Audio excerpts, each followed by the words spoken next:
seberapa kuat engkau melangkah. Saudara, berapa kuat? How strong you go. Seberapa, bukan cuma berapa jauh, tetapi berapa kuat. Masing-masing perjalanan kita bukan datar. Ada yang menanjak, ada yang curam. Saudara, jadi seberapa kuat Anda dan saya melangkah di dalam hidup ini. Saudara yang kekasih, sudah tentu Tuhan menentukan waktu, periode, dan juga Tuhan menentukan jarak dari setiap kehidupan kita.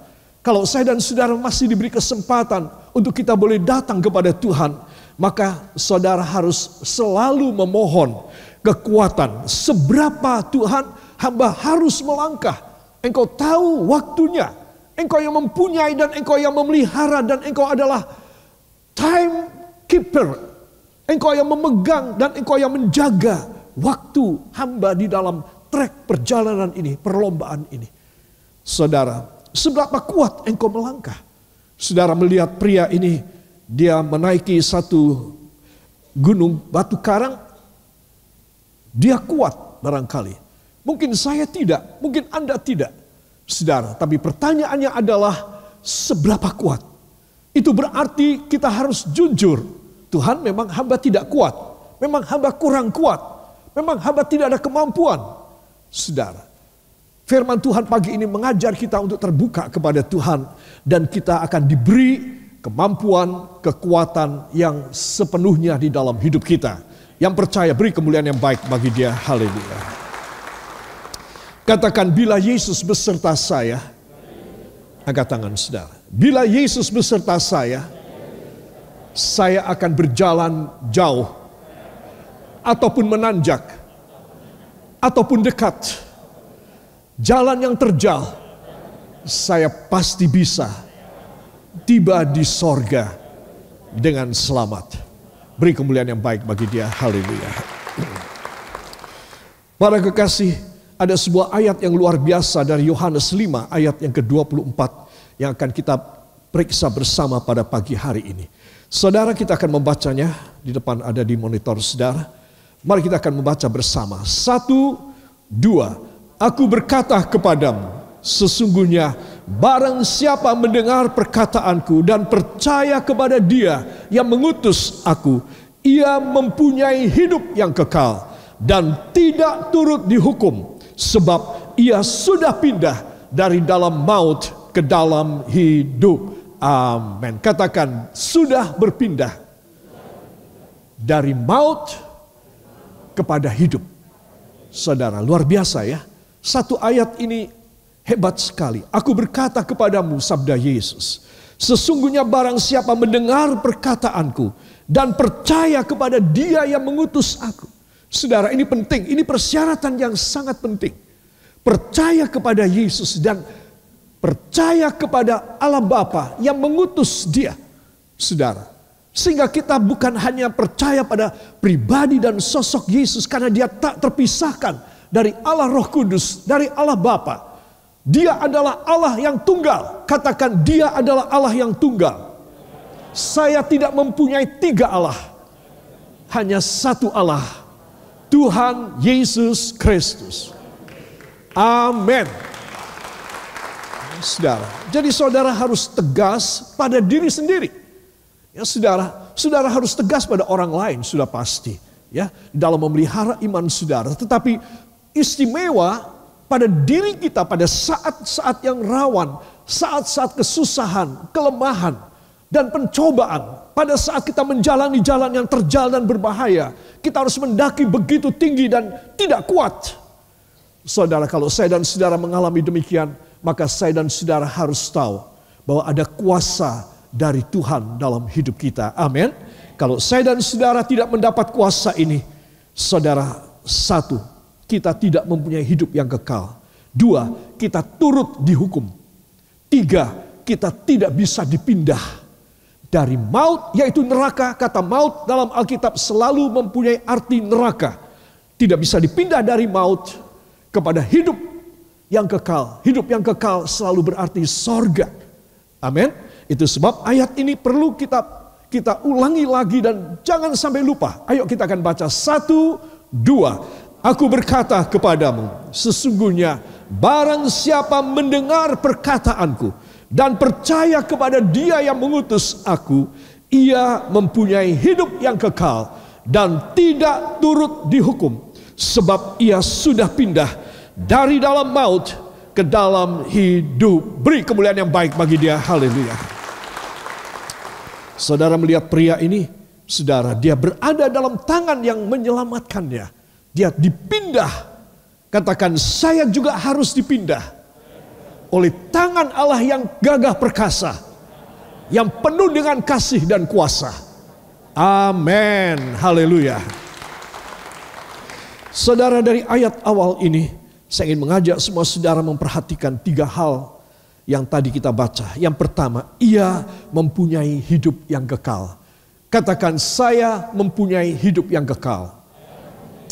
Bila saya mendengar suara Tuhan, yaitu firman, dan saya percaya kepada Yesus, dan saya percaya kepada Allah Bapa yang mengutus Yesus untuk menyelamatkan saya.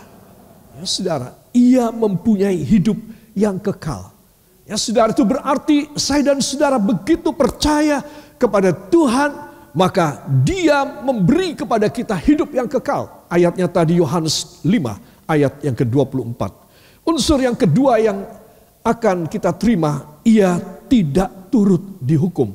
Wow. Saudara, siapakah di dalam dunia peradilan, di dalam dunia pengadilan, dan dalam dunia keadilan hukum yang turut dihukum?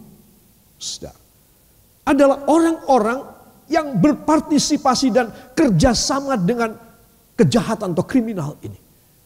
Dia walaupun cuma memberikan informasi, contoh, rumah majikanku ini kalau pintu sebelah sana itu mudah didongkel, jendela sebelah sana mudah dibuka. Kamu coba, nanti hasilnya dibagi 2 ya. Saudara, dia tidak melakukan, tetapi dia memberikan informasi, dia turut dihukum. Saudara, tidak mau orang ini dia menanggung sendiri, enak aja. Dia akan berkata, Bapak Hakim, Pak Polisi, saya mendapat informasi dari si Roy ini. Dia mengatakan bahwa jendela sana tidak terkunci. Dia mengatakan bahwa pintu sana itu tidak kuat. Jadinya saya melakukan. Saya mendapat informasi dari dia. Saya si Roy ini ikut dihukum. Sedang. Jadi apa maksudnya tidak turut dihukum? Saudara, engkau mau lepas tangan. Tidak, aku tidak mau ikut campur. Tidak, aku tidak mau terlibat. Tidak, aku tidak mau memberikan informasi. Aku tidak mau ikut serta. Aku tidak mau merencana dengan kamu, hai iblis. Hai orang-orang yang akan menjebak, yang akan menjerumuskan aku. Aku tidak mau ada hubungan dengan kamu. Itu artinya tidak turut dihukum. Saudara. Jadi saudara melepaskan diri saudara. Melalui apa? Melalui pengertian saudara kepada firman Tuhan. Saya mengerti firman. Saya melepaskan diri saya untuk tidak turut dihukum. Saudara mengerti firman, saudara melepaskan diri saudara untuk tidak turut dihukum. Betapa beratnya, saudara. Bahkan di dalam pasal-pasal KUHP ada juga disebutkan mereka yang merencanakan, mereka yang memberikan informasi bisa dihukum 2 kali lipat, lebih berat daripada yang melakukan. Kok bisa? Ya karena dia adalah otaknya. Dia adalah perencana dan desainer daripada kriminalitas ini. Kenapa saya tidak turut dihukum? Karena saya tidak mau campur tangan dalam segala perbuatan dosa dan kejahatan. Kalau saya dan saudara mau demikian, kita lepaskan diri kita, kita tidak turut dihukum. Tetapi kalau kita ikut-ikutan dan kita nimbrung dan kita memberikan informasi dan kita mau dibisikin, kita mau tertarik kepada bisikan iblis. Masa kamu tidak mau bantu aku? Ya, kasih informasi aja. Ya sedikit aja. Saudara, engkau turut dihukum. Itu sebab lepaskan dirimu dari segala keterlibatan dengan kuasa dosa dan kuasa iblis. Saudara, kalau saudara percaya pada perdukunan, pada guamia, kepada segala magic, saudara, engkau turut dihukum. Iblis berkata, jangan khawatir, kamu juga akan dihukum oleh Tuhan Yesus Kristus Juru Selamatmu. Kamu akan turut dihukum. Karena kamu ikut di dalam perbuatan black magic ini, dalam perbuatan perdukunan ini, dalam perbuatan kepercayaan pada setan dan iblis, kamu akan turut dihukum. Kamu mati masuk dalam kerajaanku neraka. Saudara, apakah saudara mau? Saya yakin saudara tidak begitu bodoh. Saudara orang-orang yang cerdas dan yang bijaksana. Itu sebab jangan mau turut dihukum. Katakan, saya tidak mau turut dihukum. Tangannya ini kayak saya begini. Saya tidak mau turut dihukum. No way. Saya melepaskan diri saya. Dalam nama Yesus. Amin. Haleluya. Unsur yang ketiga yang kita baca tadi dari Yohanes 5:24. Ia sudah pindah dari dalam maut yaitu neraka ke dalam hidup yaitu sorga. Katakan, ini luar biasa. Seorang manusia berdosa yang diampuni melalui darah dan perjamuan kudus dari Tuhan Yesus bisa berpindah dari neraka menuju sorga. Saudara, bayar berapa saudara? Saya mau tanya, bayar berapa? Ya, berapa? Enak aja. Tidak bisa gratis. Membayar dengan iman saudara. Membayar dengan kesetiaan, pengorbanan saudara. Ya saudara, itu boleh dibilang gratis. Saudara, tetapi engkau memberikan, saudara, seluruh sisa hidupmu. Hari ini saudara punya hidup, saya punya hidup, berkurang sehari. Sudahkah saudara mempersembahkan dalam tangan Tuhan? Kalau saudara menyadari bahwa hidup saudara kurang sehari pada tanggal ini, hari ini, saudara. Itu sebab marilah kita harus pindah. Katakan, saya harus pindah. Saya tidak boleh di dalam hidup yang lama. Dalam nama Yesus. Amin. Nah, dari tiga hal ini, yang pertama mempunyai hidup yang kekal sudah jelas. Katakan, hidup yang kekal sudah jelas. Tidak akan saya pertanyakan. Bila saya meninggal dunia, saya pasti masuk titik-titik. Jangan bilang titik-titik juga. Masuk mana? Masuk ke sorga. Amin. Itu sebab Anda dan saya harus tahu. Ini saatnya kita harus pegang perjanjian Tuhan. Bahwa satu, kita mendapat hidup yang kekal. Katakan, saya mendapat hidup yang kekal. Dua, bilang, satu, saya mendapat hidup yang kekal. Tangan saudara. Satu, saya mendapat hidup yang kekal. Dua, saya tidak turut dihukum. Tiga, saya dipindah dari maut ke dalam hidup yang kekal di sorga. Amin. Wow. Sebab Anda dan saya harus begitu yakin pada kebenaran firman. Saya sudah diselamatkan. Dan saya akan hidup bersama dengan Yesus selama-lamanya. Angkutkan kepala ke samping Anda. Percaya apa tidak? Terus kalimat kedua. Kalau percaya jangan separuh-separuh. Ya, puji Tuhan. Ya, para kekasih, kita akan melihat unsur yang kedua. Ia tidak turut dihukum. Apa maksudnya? Kita akan membaca bersama dua ayat dari Wahyu pasal yang ke-14, ayat 12 dan ayat yang ke-13. Wahyu 14 ayat 12 dan 13. 1, 2. Yang penting di sini ialah ketekunan orang-orang kudus yang menuruti perintah Allah dan iman kepada Yesus. Dan aku mendengar suara dari sorga berkata, tuliskan, berbahagialah orang-orang mati yang mati dalam Tuhan sejak sekarang ini. Sungguh, kata Roh, supaya mereka boleh beristirahat dari jerih lelah mereka, karena segala perbuatan mereka menyertai mereka. Amin. Katakan, ini luar biasa.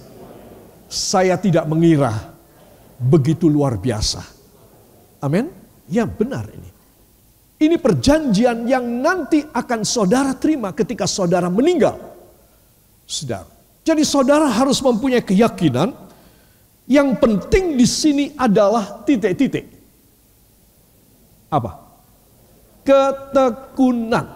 Katakan, ketekunan saya adalah unsur yang penting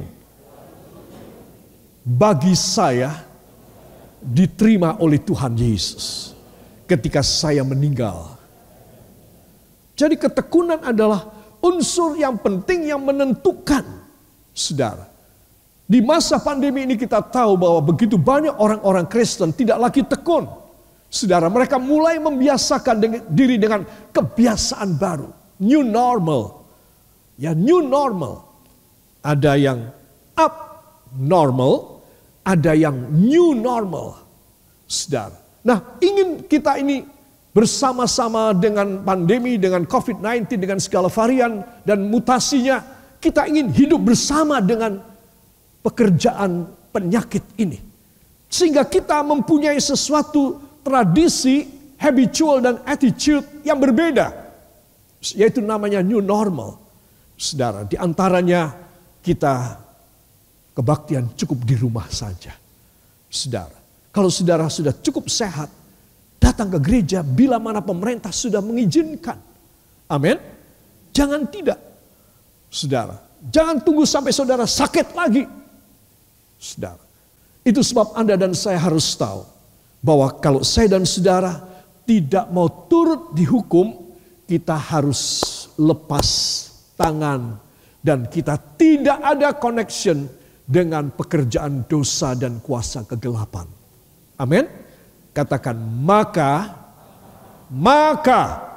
ketika saya meninggal pasti masuk sorga. Tidak ada tempat yang lain kecuali bersama Yesus. Amin. Beri kemuliaan yang baik bagi Dia. Berbahagialah orang-orang mati yang mati dalam Tuhan sejak sekarang ini. Sungguh kata Roh, supaya mereka boleh beristirahat dari jerih lelah mereka, karena segala perbuatan mereka menyertai mereka. Segala perbuatan mereka. Jadi dengan kuasa kegelapan kita lepas tangan, kita menghindar, kita menolak, kita membestraf, kita menengking untuk keluar dari hidup kita. Dan kita melayani Tuhan supaya semua pekerjaan kita, pelayanan kita menyertai kita ketika kita meninggal dunia. Amin. Saudara, jadi saudara dan saya harus tahu bahwa Tuhan mencatat semua perbuatan kita. Katakan, Tuhan mencatat segala perbuatan jerih lelah saya untuk Dia dan jiwa-jiwa. Saudara, mudah ya menabung di sorga, mudah ya mendapat KTP sorga, mudah ya mendapat paspor sorga, mudah ya mendapatkan kafling di sorga yang sedang dibangun saat ini untuk saudara dan saya. Ibu gembala sudah mendapatkan rumahnya, sudah bukan kafling lagi. Dia sudah mendapatkan rumahnya. Rumahnya sudah selesai, sudah jadi. Saudara, Anda dan saya masih hidup. Kita harus juga meyakini bahwa aku sedang dibikinkan rumah. Dan aku akan masuk dalam kemuliaan ketika aku meninggal dunia. Jerih lelah mereka menyertai mereka. Luar biasa. Jadi kalau saya dan saudara dalam dunia ini cuma menganggur saja. Dan kita hanya menjadi orang yang menonton saja. Saudara, walaupun kita menonton dengan penuh perhatian, tetapi kita ini tidak bekerja dan tidak ada jerih lelah. Para kekasih, maka kita tidak ada tempat di sorga. Ingat, saudara, bahwa kekristenan bukanlah jaminan saudara masuk ke sorga. Memang Yesuslah satu-satunya jalan kebenaran dan kehidupan. Amin. Katakan, Yesuslah jalan kebenaran dan kehidupan. Itu Dia. Kalau saya Saya harus mempunyai jerih lelah untuk bisa masuk ke rumahnya di sorga. Yang setuju beri tepuk tangan bagi dia. Haleluya. Yang ketiga, unsur ketiga, ia sudah pindah dari dalam maut ke dalam hidup. Katakan, ini dahsyat sekali. Saya merindukan saatnya dipindah masuk pada hidup yang kekal. Amin. Nah, kita akan membaca saudara Kolose 1 ayat yang ke-13. Mari kita akan baca di rumah saudara juga dengan suara yang nyaring. 1, 2. Ia telah melepaskan kita dari kuasa kegelapan dan memindahkan kita ke dalam kerajaan anaknya yang kekasih. Amin. Katakan, ini juga luar biasa. Saudara yang kekasih, perhatikan kalimat ini. Ia telah melepaskan kita dari kuasa kegelapan. Ya, di sini disebutkan Yohanes 5:24 disebutkan maut, kuasa kegelapan. Ya, saudara, ke dalam kerajaan anaknya yang kekasih. Yohanes 5 ayat 24 di sini disebutkan kepada hidup. Jadi kerajaan daripada Tuhan Yesus adalah hidup yang kekal. Tidak ada malam, hanya terang penuh sukacita bersama dengan Tuhan. Kita dipindahkan dari maut, dari kegelapan menuju kepada kerajaan anaknya yang kekasih, yaitu kerajaan sorga. Ayat 14 kita akan baca. 1, 2. Di dalam dia kita memiliki penebusan kita, yaitu pengampunan dosa. Amin. Jadi apa yang membuat saya dan Anda bisa dipindah adalah pengampunan dosa. Dan satu orang yang tidak ada pengampunan dosa, artinya dia menolak korban Yesus. Dia tidak makan perjamuan kudus. Adalah orang yang tidak mungkin bisa masuk dalam kerajaan sorga. Itu sebab betapa pentingnya harus sudah dipindah ketika masih hidup. Katakan, pemindahan terjadi ketika saya masih hidup dan sadar. Ketika saya menyerahkan hidup saya. Setiap detik, setiap menit, setiap jam ke dalam tangan juru selamat saya. Saat itulah saya dipindah. Saudara. Jadi saya dan saudara harus mengerti. Bukan setelah saya mati baru saya dipindah. Saudara, tidak ada keputusan yang bisa dibikin oleh orang mati siapapun dia. Hanya orang yang sadar dan hidup. Dia bisa membuat satu keputusan. Saudara, itu sebab Anda dan saya harus mengerti rahasia ini. Jangan sia-siakan waktu kita. Waktu yang Anda dan saya miliki, anak-anakku yang masih muda dan remaja, kakek dan nenek yang sudah sepuh, perhatikan. Mungkin waktu kita tinggal singkat saja. Anak-anak yang muda dan remaja, pasangan suami istri yang masih muda setengah umur, jangan bilang aku masih panjang umurnya. Itu relatif. Itu relatif. Relatif adalah sesuatu persepsi. Sekedar hipotesa. Dia bukan satu dalil. Dia bukan satu aksioma bahwa masih muda, umurnya masih panjang. Tidak. Itu sebab Anda dan saya harus tahu bahwa kita harus memiliki dalam hidup ini adalah juru selamat yang memberi kepada kita kerajaan Allah, istirahat dari jerih lelah kita. Saudara, Ibu Gembala telah berjuang begitu hebat. Saudara, di masa-masa yang sulit, di masa-masa yang rawan dalam pekerjaan Tuhan. Dia mendampingi saya dan dia bekerja jerih lelahnya luar biasa. Dan dia mendapatkan hasil daripada jerih lelahnya. Luar biasa, saudara. Dan dia melakukan semuanya sesuai dengan apa yang Roh Kudus pimpin dia. Apa yang saya minta lakukan. Sudah dikerjakan dengan baik. Dia menerima hasil daripada jerih lelahnya ketika hidup, bukan ketika sudah mati. Saudara, engkau mati tidak bisa bikin apapun.